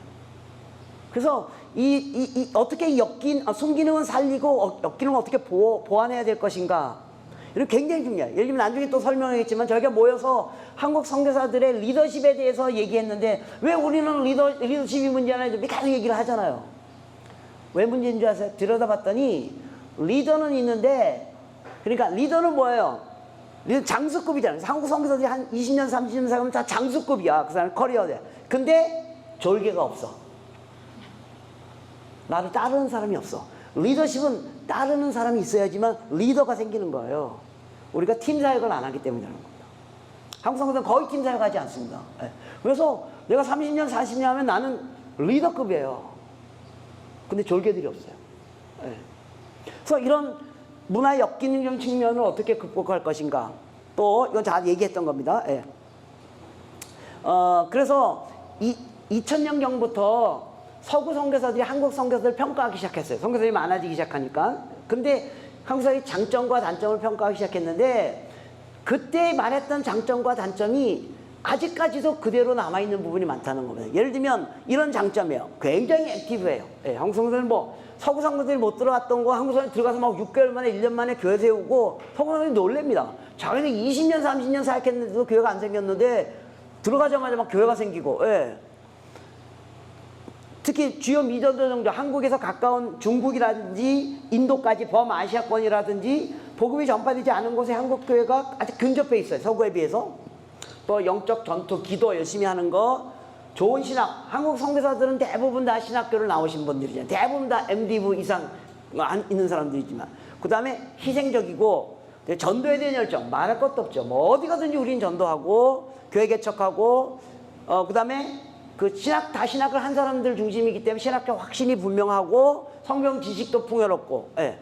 그리고 파송교회 기도와 재정과 강력한 지원. 예. 이게 이제 우리가 평가한 게 아니고 그 WEA 미션 커미션 디렉터 작가 윌리엄 테일러, 빌 테일러가 20년 전에 평가한 겁니다. 자, 그 다음에 이제 단점 뭐예요? 네트워크와 파트너십을 안 한다는 겁니다. 네트워크를 안 한다는 겁니다. 예. 이거는 이제 서양 사람들이 보기 시작해요. 여러분들이 동의하지 않을 수 있어요. 왜냐하면 전 세계에 있는 어느 나라 선교사도 각 나라 안에 그 나라 선교사회가 있는 나라가 한국이 유일합니다. 한국은 어느 나라 가든지 한국 선교사회가 있잖아요. 심지어 전 세계 한국 선교사회에도 있는 거 아세요? 그 다음에 타문화권에 대한 민감성이 부족하다. 이게 아무리 우리가 노력하려고 해도 잘 안 되는 거. 왜? 아시다시피 우리는 단일 민족, 단일 언어, 단일 백성, 그죠? 이게 우리의 DNA상 문화적 민감성이 떨어지는 건 어쩔 수 없어요. 예. 근데 그 좀 우리가 더 노력을 해야 되잖아요. 그죠? 예. 그 다음에 현장에서 협력이란 말은 현지 교회하고 협력하지 않는다는 겁니다. 이게 그들의 피드백이에요. 얼마 전에 저희가 성장국 대회에 아프리카 니링게라는 비숍을 초대했어요. 그 사람이 우간다인가 먹을 사람인데요. 그러고 이제 저희가 설교를 듣고 그 다음에 개인적으로 대화를 했어요. 아프리카 우리 한국 선교사 많이 가 있는데 우리가 어떻게 당신하고 협력하면 좋겠습니까? 이렇게 좀 속에 있는 얘기를 해주십시오. 이렇게 얘기했어요. 그 사람이 딱 이렇게 얘기해요. 공식적인 답변을 원하세요? 내 개인적인 답변을 원하세요? 그래서 공식적인 뭔지 공식적인 답변 뭔지 아시죠? 와 한국 선교사 와 웰컴 더 보내주세요. 웰컴 우리 협력하기로. 그게 공식적인 답변입니다. 예. 개인적인 답변을 얘기했어요. 그러니까 이분이 딱 이렇게 얘기합니다. 저는 그 사람 말이 맞다고 생각하지 않습니다. 그냥 이제 그렇게 생각하고 있다는 겁니다. 당신 한국교회가 정말로 우리하고 협력하기를 원하십니까? 그럼 선교사를 잘 철수시키십시오. 그리고 돈만 보내십시오. 틀린 말입니다. 근데 그 사람이 그렇게 생각하고 있다는 겁니다. 이 사람이 이렇게 나는 여기 이 나라의 비숍인데 한국에서 많은 선교사들이 와 있다는 건 들었는데 한 번도 저하고 대화하러 온 적이 없습니다. 여러분이 어느 나라 선교사로 가면 그 나라 교회에 우리가 가서 이렇게 소리고 들어가야 되는 거잖아요. 한 명도 나한테 와서 인사한 사람이 없습니다. 내가 얘기 들어보니까 저쪽에서 한국 선교사들이 많이 모여서 있는데 어떤 얘기 들어보니까 우리 했던 사역자가 뭐 그쪽에서 월급 많이 준다고 해서 넘어갔다 그러는데 당신네들이 여기 선교사 한 명 보낼 때 3,000불, 4,000불이면 저는 사역자 30명 보낼 수 있습니다. 제가 그 말이 맞다는 말이 아닙니다. 틀린 말입니다. 성경은 그런 거 아닙니다. 예. 그렇게 생각하는 사람들이 왜 그러냐면 현지 교회를 존중하지 않는다는 겁니다. 우리한테 와서 그게 좀 교만한 말이지만 우리도 그렇잖아요. 내가 한국교회 리더인데 서양 선교사가 왔어. 근데 나한테 인사하러 안 와. 그럼 이놈 이게 나쁜 놈이라는 거예요. 예. 그래서 현장과 협력이 잘 일어나지 않는다. 전략적인 사고를 위해 세계적인 생각은 다음 세대를 잘 하지 않는다. 이제 나중에 통계 또 나옵니다. 우리가 굉장히 신학이 탄탄하고 그런 건 좋은데 교단으로부터 지도를 받고 지원을 받는 건 좋은데 너무 교단 중심적이고 너무 지역교회 중심적이라는 거예요. 그러니까 선교사들이 해야 할 일을 하는 게 아니라 지역교회가 원하는 일을 한다는 거예요. 여기서 지역교회는 한국교회를 말하는 거예요. 샌딩 바디. 예. 아마 선교사님에서 그런 컴플레인이 있을 겁니다. 예. 우리는 이런 일을 하고 싶은데 샌딩 교회가 이런 일을 하라 그래요. 예. 거기에 너무 의존돼 있다라고 그 사람이 관찰하고 있다는 겁니다. 신학적 확신이 많아서 너무 좋은데 때로는 이것 때문에 유연성이 부족하다. 뭐 이런 평가가 있습니다. 일과 소명에 대한 신학 분야. 그러니까 대부분의 선교사들이 목회자 중심의 선교사였기 때문에 지금 좀 많이 달라졌지만 평신도 전문인 선교사들이 갖는 그 장점을 잘 사용하지 못하고 있다. 저돌적이지만 내실이 부재하다. 예. 그 다음에 선교지에 오기 전에 훈련과 현장 경험의 적격성이 좀 부족한 것 같다 라고 20년 전에 평가했는데 그게 작년에 우리가 우리 한국에서 필드 선교사들에게 평가한 거하고 거의 아직 똑같다는 거예요. 예. 이게 뭐냐면, 이제 한국에서도 되게 이런 통계들이 많이 나오잖아요. 근데 이 통계가 굉장히 유의미한 게, 이 통계를 누가 조사한 거냐면, 지용근 목사님 아세요? 지용근 목사님? 예, 이렇게 통계 이런 것만 많이 내는 분이 있잖아요. 예. 그 사람이 주로 한국 교회 통계를 많이 냈어요. 근데 처음으로 선교 통계를 낸 거예요. 그리고 기존에 있는 통계들하고 자기네들이 360명인가 뭐 이렇게 해가지고 직접 1대1 인터뷰를 해서 낸 통계예요. 그래서 굉장히 선교사들의 이야기예요. 이게 선교사들의 이야기예요. 현재 한국 선교사들 중에 보세요. 39살 미만이 2018년엔 14%였어요. 2019년엔 11%예요. 그러면 1년 사이에 막 어마어마하게 줄어드는 겁니다. 2023년 통계 7%입니다. 그러니까 변화의 속도가 너무 빠르다는 거예요. 불과 4, 5년 전에 14%였는데 지금 반토막 났다는 거예요. 그러면 2025년, 2030년쯤 되면 우리 선교사계의 젊은 선교사들이 거의 없을지도 모른다는 거예요. 이 말의 의미가 뭐예요? 2023년 기준으로 했을 때 7%면 앞으로 20년 후에 한국 선교사의 총수는 현재 선교사의 7%밖에 안 된다는 겁니다. 그러면 1,400명입니다. 예. 그러니까 통계가 갖는 이런 의미를 우리가 봐야 됩니다. 그 다음에 대부분의 선교사들이 교회 후원으로 지금 사역하고 있어요. 문제는 뭐냐면 교회 후원이 점점 내려가고 있다는 겁니다. 여러분도 어떤지 모르겠습니다. 예. 그럼 선교사는 앞으로 어떻게 사역할 것인가? 또 그 다음에 또 한 가지는 후원을 하긴 하는데 실제 깊은 관계를 요구하는 그런 게 동등한 관계라는 게 58%고요. 후원만 하고 다른 것은 도와주지 않는다는 게 31%입니다. 예. 그 다음에 이런 게 이제 중요한 통계입니다. 선교사들이 자기들이 직접 한 말입니다. 자기가 선교지에 오기 전에 선교지가 어떤 데인지 전혀 파악하지 못하고 온 사람이 3분의 1이라는 겁니다. 그러니까 한국에서 나간 선교사들의 3분의 1이 내가 그 지역에 어떻게 사역할 거고 어떤 전략적인 걸 갖고 간 게 아니라 그냥 간 거라는 겁니다. 예, 3분의 1. 이거 선교사들이 한 말입니다. 예. 그래서 3명 중에 1명이 선교지를 이동할까라는 생각을 하고 있다는 겁니다. 예. 또 우리 주의사 교회가 직사역이죠. 예, 보시면 예, 뭐 다 아시는 내용이고요. 예. 그래서 선교사에게 가장 필요한 게 현지인 교육. 그래서 현지인 제자 훈련을 시킬 수 있는 자료들이 너무너무 부족하다. 예. 그래서 손에 잡히는 도구가 없다. 예. 그리고 재정적 지원 뭐 이런 건 다 아시는 내용이고. 예. 그다음에 이게 제가 아주 유의미하게 본 통계입니다. 예. 제가 한국에서 주로 이제 그런 거 하기 때문에 이 필드 선교사들이 이런 생각을 하는지 저는 잘 몰랐어요. 어저께 우리 김성훈이 얘기하면서 그걸 또 확인하게 됐어요. 이제 각 30대, 40대, 50대, 60대 선교사 중에 어디가 제일 취약한가? 저는 그냥 아무 생각 없이 30대, 40대가 제일 취약할 거라고 생각했어요. 왜냐면 선교에 처음 가니까 어떻게 행동해야 될지 잘 모르고 그럴 수 있으니까 그들이 제일 힘들어할 거라고 생각했는데 이제 선교사를 통계를 다 해보니까 보세요. 30대, 40대보다 50대가 제일 취약합니다. 그러니까 개인 생활의 균형에서도 50대가 제일 만족도가 떨어지고요. 배우자와의 관계에서도 50대가 제일 만족도가 떨어져요. 또 자녀와의 관계 속에서도 50대가 제일 만족도가 떨어져요. 제가 이거 웬일이지 이렇게 생각했어요. 그러니까 이제 50대 사람들 몇몇 사람들에게 물어봤어요.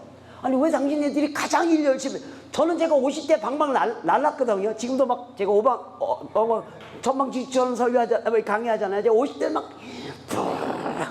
날랐습니다. 아니 가장 에너제틱하게 이럴 텐데 왜 이렇게 이게 다 났냐 물어봤더니 저는 이렇게 얘기하는 거예요. 60대 그 이상은요 나름대로 자기네끼리 성취를 했다는 거예요. 뭐 센터도 있고 뭐 자기도 있고 사역적 성취도 있고 막말로 노후 자금도 이렇게 보니까 좀 있는 것 같고 근데 40대 말부터 50대는 여전히 유교적 생각이 있어가지고 그 60대가 하라는 대로 열심히 순종하고 절로 가라 그러면 절로 가고 여기 가면 여기 가고 그래서 막 이러지도 못하고 저러지도 못하고 그러고 있었다는 거예요. 그리고 자기네가 30, 40대를 보니까 얘네들은 지네 맘대로 하는 거예요. 그러니까 위에는 받들어야 되고 밑에는 말 안 듣고 그 어떤 50대 선교사가 이렇게 얘기해요. 자기는 그 집을 정할 때도 선배가 너 사역이 이렇게 하니까 여기다 집을 얻어. 그러면 거기다 집을 얻었대요. 근데 3, 40대한테 야 니네도 그럼 사역 제거이니까 여기다 집을 얻어 이렇게 말하라 그랬더니 그분들이 어떻게 하냐면 아이들 학교 먼저 정하고 그 학교 옆에 집을 얻고 그 다음에 사역지를 정한대요. 네. 그러니까 50대가 중간에 껴가지고 굉장히 힘들어하는 사실을 제가 확인했어요. 그래서 제가 이제 제가부터 이제 50대를 도와야 되겠다. 예, 3, 40대는 뭐 지네들이 뭐 내가 뭐라 그래서 뭐 지네들이 알아서 하니까. 그리고 60대 이상은 또 그분들도 알아서 하니까. 그래서 이 40대 말부터 50대를 왜냐면 이분들이 한국 선교의 허리잖아요, 사실은. 예, 고기가 잘 움직여져야지만 이게 제가 봐도 이 문제가 있더라고요. 그 다음에 선교 사역 중에 컨설팅을 받은 사람이 16%밖에 없는데 그 대부분이 컨설팅을 받아본 적이 없다는 거예요. 그런데 받았는데 무지무지 도움이 됐다는 겁니다. 그래서 선교사들이 컨설팅을 좀 받는 게 좋겠다. 이게 이 사람들의 레코멘데이션입니다. 그래서 컨설팅이라는 말은 다 단순히 뭐 이래라 저래라 그런 게 아니라 제가 얘기했지만 선교사들끼리 모여서 대화를 많이 해야 됩니다.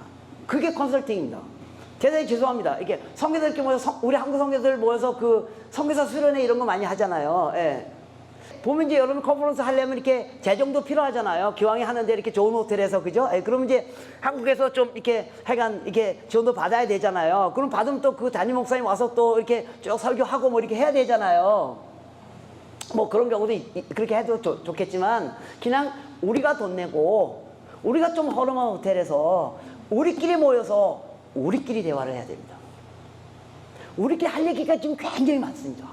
그게 일종의 피어 컨설팅입니다. 저는 그 얘기를 여러분 속에 할 얘기 너무 많거든요. 그리고 그게 전략입니다. 그게 전략입니다. 그걸 서로 이야기하고 거기서 샤프닝하고 거기서 전략들을 만들고 여러분 전략은 항상 로컬에서 나오는 겁니다. 저기 한국에서 전략 세우는 거 아닙니다. 전략은 현장에서 나오는 겁니다. 현장에 있는 선교사들끼리 모여서 그리고 필리핀 전략은 필리핀 선교사들이 짜는 겁니다. 여러분들끼리 모여서 서로 얘기하고 대화하고 또 그러면서 거기서 전략이 나와요. 그래서 그 컨설팅이 저는 필요하다고. 그래서 각 지역마다 너무너무 감사한 게 한국 선교사회가 만들어져 있잖아요. 이 선교사회가 펠로십도 좋습니다. 이 선교사 펠로십이 러닝 커뮤니티가 돼야 됩니다. 학습 공동체가 돼야 된다는 겁니다. 그리고 지금은 학습은 굳이 뭐 미국 안 가도 아주 파워풀한 거 다 인터넷에 다 있잖아요. 제가 나중에 책 소개해 드릴 텐데 책 갖고 있고 같이 나누고 현장에서 나온 거 디스커션하고 거기서 전략이 나오는 겁니다. 저는 어디 가든지 제발 현장에 있는 선교사들끼리 모여서 학습 공동체를 만드시죠. 그래서 몇 군데 생긴 데가 있습니다. 그게 꼭 필요하다고 생각합니다. 그 다음에 한국 선교의 문제들, 그러니까 선교사들이 말하는 거예요. 성과주의, 외형주의적 선교. 선교사들이 이 말을 하면서도 여기서 못 벗어나는 이유는 뭘까? 이걸 여러분들이 고민하셔야 됩니다. 왜 우리 스스로 성과주의적으로 외형적으로 하는 선교가 문제라고 말하면서 우리 가운데 계속 그런 일이 일어나는 이유가 뭘까? 그걸 여러분들이 고민하셔야 됩니다.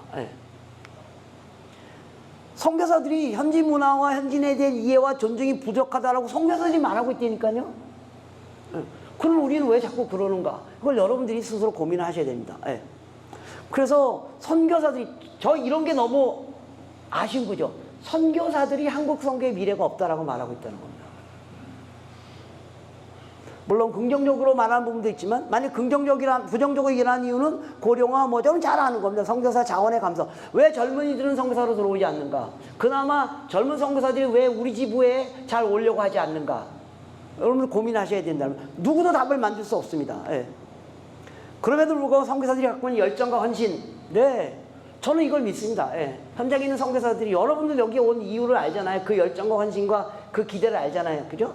다시 한번 어떻게 이걸 불릴 듯이 일으켜서 저는 교회가 선교하는 게 맞지만 선교함으로 교회가 만들어집니다. 그래서 한국 교회가 잘 돼서 선교가 잘 되기를 기대하기보다는 한국 선교사들이 잘해서 한국 교회가 변화되기를 저는 기대합니다. 그래서 여기에 저는 포인트가 있다고 생각합니다. 그나마 죄송합니다. 제가 선교사 편일 수도 있지만 그나마 선교사들이 괜찮은 사람들입니다. 죄송합니다. 뭔가 좀 해보려고 막 바닥에 있기 때문에 그죠? 여러분 선교의 변화는요 중심부가 주변부를 바꾸지 않습니다. 항상 주변부가 중심부를 바꿉니다. 선교사들은 주변부입니다. 우리가 중심부를 바꾸는 거지 중심부가 주변부를 바꾸는 일은 절대 일어나지 않습니다. 예. 그래서 선교사들도 향후에는 오히려 교회 개척 이런 뿐만 아니라 제자 사역, 비즈니스 선교 뭐 이런 것들이 많이 일어나야 되고요. 뭐 나중에 제가 보내드리겠어요. 요 거는요. 예. 그래서 왜 이제 상당히 한국 선교가 변화를 모색했지만 같은 문제가 계속 발생하는 이유는 패러다임을 바꾸지 않았기 때문이다. 근데 패러다임은 언제 바뀌냐 하면 아까 얘기한 것처럼 수술은 잘 안 바꿉니다. 막판에 왔을 때 바꿉니다. 제 포인트는 지금 우리가 막판에 와 있다는 겁니다. 예. 지금 패러다임 안 바꾸면 더 이상 소망이 없다는 겁니다. 예. 그래서 여러분 Elephant in the Living Room 이란 그 영어 일종의 격언 같은 게 있잖아요. Elephant in the Living Room. 방 안에 커다란 코끼리가 어슬렁어슬렁 대고 있는데 집 안에 있는 사람들이 마치 코끼리가 없는 것처럼 일하고 있어요. 열심히 요리하고 열심히 문서하고 열심히 놀고 막 그러는데 코끼리 일은 아무도 안 건드려. 코끼리를 내보내야 됩니다. 한국 선교가 무슨 문제가 있다는 걸 다 알아요. 근데 안 건드리고 있잖아요. 그거 건드려야 됩니다. 그거 건들지 않으면 무너지는 거 어쩔 수 없기 때문에요. 지금 그 코끼리가 점점 커지는 상황으로 가 있는데 빨리 코끼리를 내보내야 됩니다. 예. 그래서 패러다임 아까도 계속 비슷한 얘기를 하는 겁니다. 예. 그래서 몇 가지 이제 패러다임에 대한 이런 거 다 아는 것 같지만 우리가 생각하지 않고 있는 패러다임은 선교는 단순히 멀리 가는 게 아니고 문화의 경계를 넘어가는 겁니다. 예. 그래서 여러분 문화의 경계를 복음이 있는 문화에서 복음이 없는 문화 그럼 필리핀 안에도 여러분들이 해야 할 사역들이 굉장히 많이 있다는 거 그걸 여러분들이 발견해낼 때만 한국교회를 향해서 필리핀은 여전히 선교사가 필요합니다라고 말할 수 있습니다. 그거 말 못하면 필리핀은 선교사가 필요 없는 지역입니다라고 말합니다. 여러분 그런 얘기 많이 듣잖아요. 그럼 여러분 아닙니다. 필리핀 여전히 선교사가 필요한 지역입니다라고 말하려면 그 영역을 얘기해 주셔야 된다는 겁니다. 그래서 어떤 영역에서 예를 들면 이미 이런 제자훈련 필리핀 교회가 많이 성장했지만 여전히 들여다보면 제자훈련에 여러 가지 우리가 도움이 필요합니다. 아니면 필리핀 교회가 성장했기 때문에 이 교회를 미션 플랜팅을 해야 됩니다. 필리핀 교회들이 미션 할 수 있도록 미션 플랜팅을 하도록 도와야 됩니다. 그런 영역들을 여러분들이 얘기해 줘야지만 한국 교회가 여전히 필리핀에도 선교사를 보내야 되겠구나 생각을 하게 된다는 겁니다. 그래서 선교는 어디로 가느냐가 문제가 아니라 누구에게 가느냐가 문제입니다. 사람입니다. 사람. 그래서 여러분 사람의 관점에서 필리핀을 다시 분석해 볼 때 어떤 영역에 선교가 필요할 것인가 아니면 정말 우린 더 이상 필요 없다. 그럼 다 털고 나와야 됩니다. 털고 나와야 됩니다. 힘으로 하는 선교에서 벗어나기. 이게 한국 선교 전체의 어려운 문제입니다. 힘으로 하는 선교에서 벗어나기. 과연 필리핀에서 더 이상 우리가 재정을 많이 쓰지 않으면서도 할 수 있는 영역이 어떻게 만들어질 수 있겠는가? 아까도 했지만 선교는 주변부가 중심부를 변화시키는 일입니다. 그래서 어떻게 주변부가 중심부를 변화시키기 위해서 어떤 변화가 일어나게 할 것인가 이런 고민들. 근데 이제 한국교회가 이미 힘을 가진 중심부가 되어져 버린 거예요. 그래서 한국교회가 지금 힘들어지는 거죠. 중심부는 변하지 않습니다. 중심부는 절대 변하지 않습니다. 그래서 그럼 중심부가 변화해야 될 것은 뭔가? 중심부는 어떤 일을 하는 게 아닙니다. 중심은 일을 하는 게 아니고 태도를 바꿔야 됩니다. 태도를 바꿔야 됩니다. 그래서 선교사의 숫자, 한국 선교를 생각하는 척도도 달라져야 됩니다. 선교사의 숫자를 중심으로 한국 선교의 성패의 척도를 가늠하면 한국 선교는 이미 끝난 겁니다. 왜요? 선교 숫자가 줄어들기 때문에. 그래서 선교는 선교사가 하는 게 아니고 모든 그리스도인이 하는 것이라는 생각으로 전하는 일들, 또 한 선교사가 선교사의 사역을 평가할 때도 한 선교사가 얼마나 많은 교회를 개척했느냐가 아니고 그 선교사가 개척한 그 교회가 얼마나 많은 교회를 개척했는가 그걸 봐야 된다는 겁니다. 선교사 평가 기준이 달라져야 된다는 겁니다. 그래서 여러분 사과나무의 열매가 뭐예요? 사과나무의 열매가 뭐예요? 사과라고 생각하잖아요. 선교는 아니라는 겁니다. 사과나무의 열매는 또 다른 사과나무가 생기는 거라는 겁니다. 그러니까 여러분이 열매를 많이 맺는 게 중요한 게 아니라 여러분 한 교회만 세워도 돼요. 근데 그 교회가 수십 개 교회를 세워야 됩니다. 그래서 이런 개념의 변화들을 우리가 인지하는 일은 매우 중요해요. 그래서 선교사 평가할 때 선교사 숫자 많이 그게 아니고 그 선교사가 어떤 영향력을 그 지역에 미쳤는가. 예, 그걸 들여다보고 평가해야 된다고 생각합니다. 예. 그래서 우리에게 예언자적 상상력이 필요한데, 예언자적 상상력을 하기 위해서는 우리가 되게 이제 새로운 핵심 가치, 뭐 어떤 일을 하자 이렇게 되면 한국사는 자꾸만 비전 얘기하고 행동하는 걸 먼저 해요. 예. 근데 그거보다는 태도를 바꿔야 됩니다. 여러분들이 필리핀 교회하고 이제 협력하는 선교 시대에 들어갔다. 그냥 아까 이제 파트너십 합시다. 그럼 필리핀 교회 여러분들이 뭐라고 하냐? 돈 내십시오. 우리가 사람 되겠습니다. 그렇게 갑니다. 그건 협력이 아닙니다. 태도가 바뀌어져야 돼요. 우리가 필리핀 교회하고 친구 관계가 맺어지는 게 굉장히 중요합니다. 친구가 되면 돈 있을 땐 주고 없을 땐 걔네 거 갖다 쓰고. 네. 그래서 태도를 우리가 어떻게 바꿀 것인가. 네. 굉장히 중요합니다. 네. 특히 제가 이거 서구 선교사라고 얘기할 때 이 얘기를 많이 합니다. 서구 선교는요, 어떤 새로운 가치가 만들어지잖아요. 그 다음에 비전을 만들어요. 그 다음에 여기 들어가는 게 뭐냐면 돈이에요. 버젯이에요. 그들은 버젯에 플랜이 없는 한 행동하지 않아요. 한국 사람들은 행동부터 하고 그 다음에 돈이 나중에 오잖아요. 그죠? 예. 근데, 그래서 아무튼, 새로운 핵심 가치. 그래서 여러분들이 만일, 우리가 필리핀 교회하고 정말 파트너가 돼야 된다라고 말하면, 파트너의 어떤 액티비티를 하는 게 중요한 게 아니라, 여러분의 태도를 바꿔야 돼요. 여러분의 태도를 바꾸면 그들의 태도가 바뀌게 되고, 그러면 진정한 파트너십이 일어나게 됩니다. 예. 태도 변화는 경청할 때 이루어집니다. 그래서 필리핀 분들이 얘기를 잘 들으셔야 돼요. 들으면 막 말도 안 되는 소리 하더라도 잘 들으셔야 됩니다. 예. 잘 경청하지 않는 한 태도 변화는 일어나지 않습니다. 그들이 그렇게 말하는 이유가 있거든요. 좀 여러분 생각이 좀 아니다, 저 사람 뻥이다, 그렇게 말하는 이유가 있거든요. 그걸 이해해야지만 파트너십이 일어나게 됩니다. 예. 잘 경청하는 일. 그래서 뭐 자주 만나서 같이 식사하고 대화하고 모임에도 가보고 뭐 오라 그러고 그거 많이 하셔야 됩니다. 경청은 자기 성찰로 이루고 자기 성찰이 가능할 때만 위기 탈출이 가능합니다. 마이클 고인이라는 사람이 쓴 책이 열방의 빛이라는 책을 썼는데 그 책도 여러분들 꼭 읽어보시면 굉장히 그 프레임 바꾸는 데 도움이 됩니다. 이제 서구 기독교 역사를 딱 세 가지로 구분했어요. 크리스천덤, 그러니까 서구 기독교 되고 막 힘으로 막 식민지 막 그렇게 하던 시대에서 계몽주의가 또 들어오기 시작하면서 그 전제가 다 무너졌잖아요. 신은 더 이상 존재하지 않는다. 이성주의 들어오면서 서구 기독교 다 무너졌어요. 그러면서 소비주의로 넘어간 거예요. 그래서 오늘날 서구 기독교가 처한 문화적 상황은 반면에 세계 기독교 시대가 열렸고 다원주의 여러분 아시죠? 그 다음에 소비주의가 지배하는 이게 한국교회도 지금 마찬가지입니다. 한국교회 굉장히 소비주의적 형태로 가고 있습니다. 교회 예배가 그냥 뭐 무대 그런 식으로 간다든지 굉장히 소비적인 그래서 소비적인 형태로 교회를 운영하려면 교회가 커야 되거든요. 그래서 큰 교회 중심으로 자꾸만 가게 됩니다. 이런 걸 어떻게 극복할 것인가 이런 고민을 여러분 하셔야 됩니다. 그래서 새로운 모색을 하기 위해서는요, 무엇을 이어갈 것인가, 무엇을 폐기할 것인가. 누구죠? 그 세계적인 기독교 경영학자 피터 드래그가 이런 말을 했습니다. 경영이란 체계적으로 폐기하는 게 경영이랍니다. 지금 하는 거를 체계적으로 폐기해버리는 게 경영이라는 겁니다. 이해가 되시죠? 그래서 무엇을 할 것인가를 논의하기 전에 무엇을 하지 말아야 할 것인가를 먼저 논의하셔야 됩니다. 지금 우리는 뭘 하면 안 되는가를 먼저 결정해 놓고 절대 그걸 하지 않고 그 다음에 무엇을 할 것인가를 결정해야 됩니다. 그러니까 러닝이 일어나려면 언러닝을 먼저 해야 됩니다. 그러니까 러닝이 일어나려면 지금 내 속에 있는 걸 내려놔야 된다는 겁니다. 이거 내려놓지 않고 새로운 러닝을 하면 그게 짬뽕이 돼서 더 복잡해집니다. 지금 한국교회가 그 지점에 와 있는 거예요. 안 내려놓고 새로운 서구 그걸 자꾸 집어넣어요. 그래서 짬뽕이 되는 겁니다. 내가 뭘 포기할 것인가. 그래서 이런 엑서사이즈를 해보시면 좋습니다. 우리 여러분들 모여가지고 나는 지금 뭘 포기할 것인가.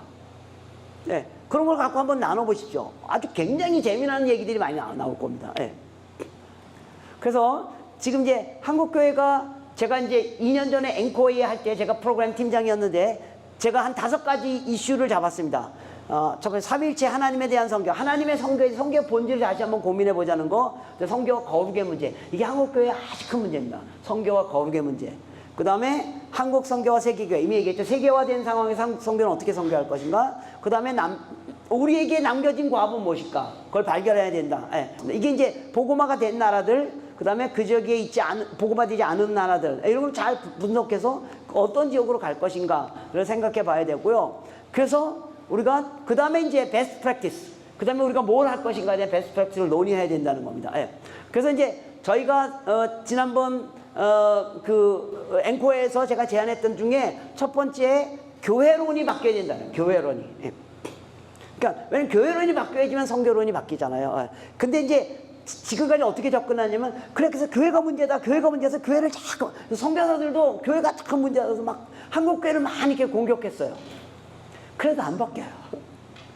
제 생각은 선교가 교회를 바꿉니다. 교회가 선교하는 게 맞지만 선교하면 교회가 바뀌면서 오히려 선교계 안에서 어떤 새로운 패러다임이나 부흥이 일어나서 이게 한국 교회에 거꾸로 영향을 주는 형태로 가야 된다고 저는 개인적으로 생각합니다. 예. 그래서 선교사들이 한국 교회 변화에 주변부에서 새로운 운동을 일으키는, 그래서 그것이 한국 교회를 바꾸는 그런 쪽으로 가야 된다고 생각합니다. 예. 그래서 단절해야 될 것, 그 다음에 자신학화해야 될 것, 뭐 이런 얘기들, 그 다음에 다수세계와 같이 동역하는 법도 배워야 되고요. 아까도 얘기한 것처럼 힘에 의한 선교에서 친구로 선교하는 선교로 전환하도록 하는 일, 그래서 그들이 교회를 개척하는 일. 그래서 선교사는 처치 플랜팅을 하는 게 아니라 처치 플랜팅 현지인들이 하는 겁니다. 그럼 선교사는 뭐 해야 되는 거야? 가스펠 플랜팅을 하는 겁니다. 복음을 심어주는 겁니다. 그럼 그들이 교회를 세우고 그 세워진 교회가 또 우리처럼, 우리가 한 것처럼 미션 플랜팅을 하는 거예요. 가스펠 플랜팅, 미션 플랜팅으로 바꾸는 문제들. 예. 그 다음에 많이 나왔지만 우리가 입구 전략은 많이 했지만 출구 전략이 없는 거예요. 이게 어쩔 수 없어요. 우리가 선교 시작한 지 30년밖에 안 됐기 때문에, 3, 40년밖에 안 됐기 때문에 우리가 막 가는데 막 선교사 많이 보내는데 굉장히 노력을 했잖아요. 뭐 그게 나쁘단 말이 아니에요. 근데 출구 전략을 생각하지 않고 입구 전략만 하니까 지금 출구 전략에 문제가 생긴 거예요. 여러분 잘 아시는 것처럼 뭐 은퇴 선교사 문제, 뭐 현지 재산권 문제, 어떻게 사역을 후배들에게 넘겨주려는지 후배들은 안 오고, 뭐 이거 여기에 지금 다 막혀 있습니다. 예.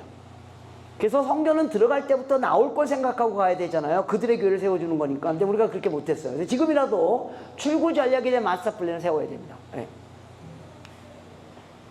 그 다음에 한국에서는 제가 이제 한국 교회를 들여다봤더니요, 여러분 대부분 교단 파송 선교사님이라서 모르실 수 있지만 최근 몇 년 동안 한국에서 교단 파송 말고 초교파 선교단체 중에 선교사를 1명 이상 보낸 단체가 거의 없습니다.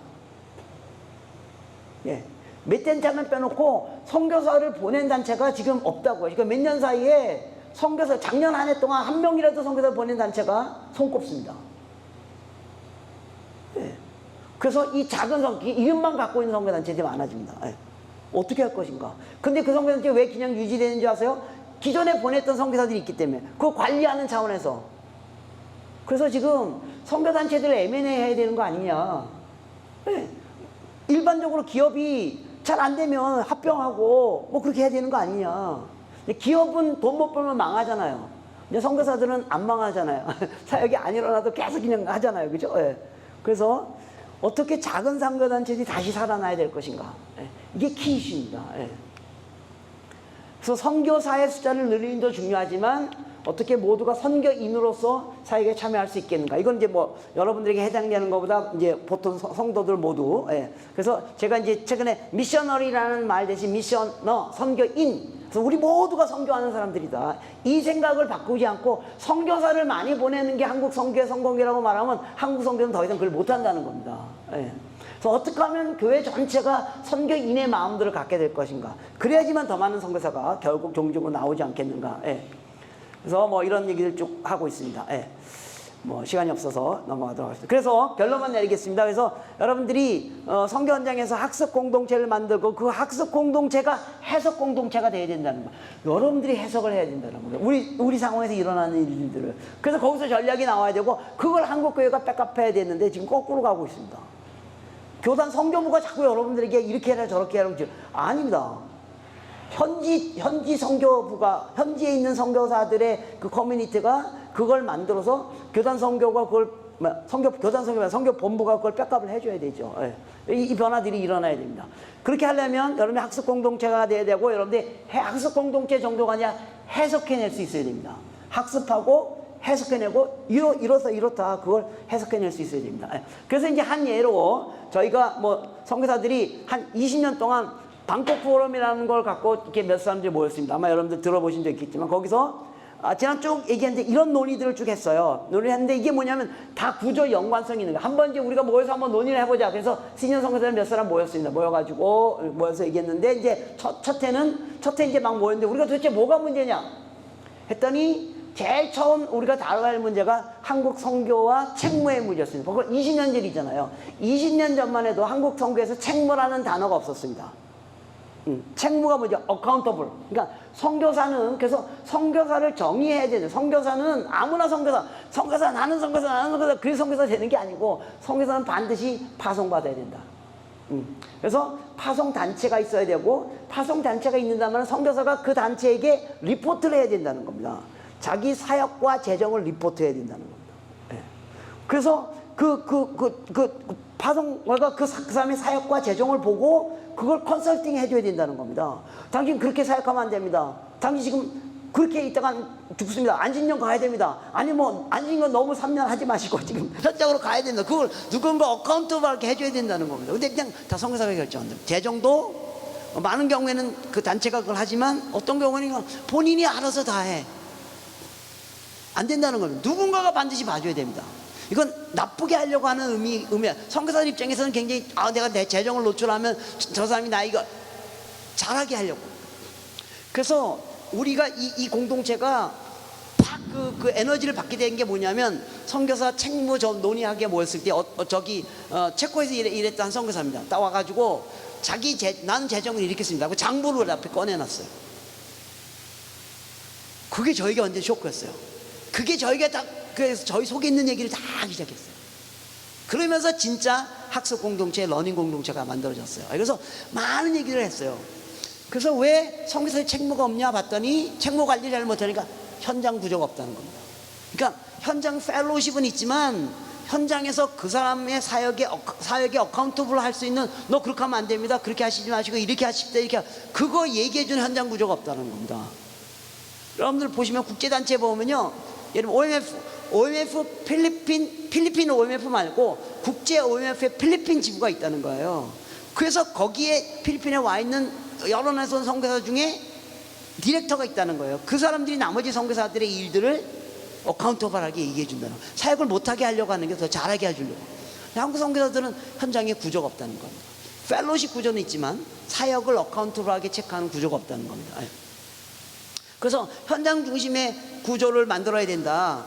그 다음에 2008년에 그러니까 이제 구조를 만들면 리더십, 그 구조를 이끌어가는 리더십. 그래서 리더십에 대한 얘기를 하고 이게 자연스럽게 흘러가는 거예요.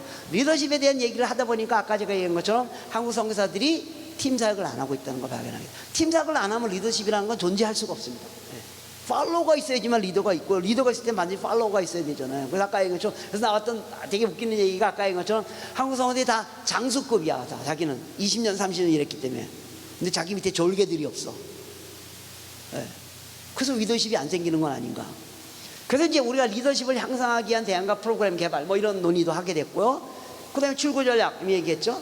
그 다음에 자녀, 그러다 보니까 자녀 얘기도 하게 돼요. 뭐 선교사의 아킬레스건이 자녀들이잖아요. 특히 한국 선교사들이 자녀에 대한 그게 아주 워낙 이게 한국 사람이 원래 다 그러니까 뭐 모든 한국 사람이 그러니까 선교사도 예외 아닙니다. 한국에 있는 그 악착 같은 그 부모 못지않게 선교사들도 우리 자녀들이 잘 돼 그런 게 있지 않습니까? 근데 자녀 교육의 선교사로서의 그 라인은 뭔가 뭐 많이 이미 논의됐습니다. 그런 것도 논의하게 됐고요. 그 다음에 선교 동원을 한국에서 하는 게 아니라 현장에서 원하는 사람들을 한국이 동원해야 된다는 거죠.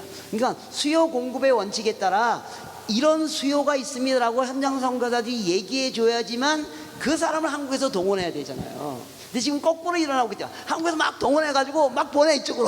근데 뭐 우리한테 맞지도 않는 선교사인데도 막 받아야 되고 단계팀도 우리 팀이 안 맞는데 뭐 할 수 없이 막 받아. 내 파송교회가 보내니까 막 받아야 되고 막 그래서 선교 동원을 한국교회 중심으로 하는 게 아니라 현장 선교사들이 원하는 선교 자원들을 동원해 줘야 된다. 이런 논의를 하게 되는 거죠. 정기사 은퇴 얘기도 했고요. 정기사 정신건강 얘기해 보니까요. 이번 10년 전인데도요. 정신건강 얘기해 보니까 우리가 생각하는 것보다 선교사들의 멘탈 디소더가 굉장히 높다는 걸 발견하게 됐습니다. 그래서 좋지 안 좋지가 여러분들 한국에 가면 일랜드에서 이렇게 건강검진 이렇게 돈 해서 해주잖아요. 그래서 요 때부터 그 심리검사도 하게 같이 들어갔습니다. 예. 저도 그때 이제 한번 건강하면서 딱 심서 딱 받으니까 그 하시는 분들이 저를 다 아시는 분이니까 저한테 또 저 늙은 사람에게 얘기해봤자 저 사람이 무슨 바뀔까 뭐 이렇게 생각했는지 그냥 싹 보고 그냥 싹 웃으면서 요새 화가 많이 나시죠? 딱 그렇게 제가 무슨 얘기인지 알거든요. 네. 그 다음에 그러니까 이제 쉼에 대한 얘기, 우리가 쉼을 얘기하는 게 굉장히 부정적인 쪽으로 자꾸만 우리 유교 문화에서 그렇잖아요. 예. 근데 쉼을 얘기하고 정당한 쉼을 하는 문제. 그 다음에 뭐 이런 노래들. 예. 그래서 여러분들이 학습 공동체로 이게 하나의 샘플입니다. 그래서 필리핀에서 여러분들이 학습 공동체를 만들어서 보시면 저 20년 동안 했습니다. 20년 동안. 예. 그러니까 꾸준히 하시면 여러분의 상황에 가장 맞은 전략과 내용들을 여러분들이 만들어낼 수 있고 그게 한국교회에 전달돼야 된다고 저는 개인적으로 생각합니다. 네. 자, 제가 조금 더 길게 했는데 죄송합니다. 여기까지 하고 여러분들 뭐 이렇게 하실 말씀 있으면 없으면 꼭 질문 아니라 여러분들 하실 말씀 하셔도 돼요.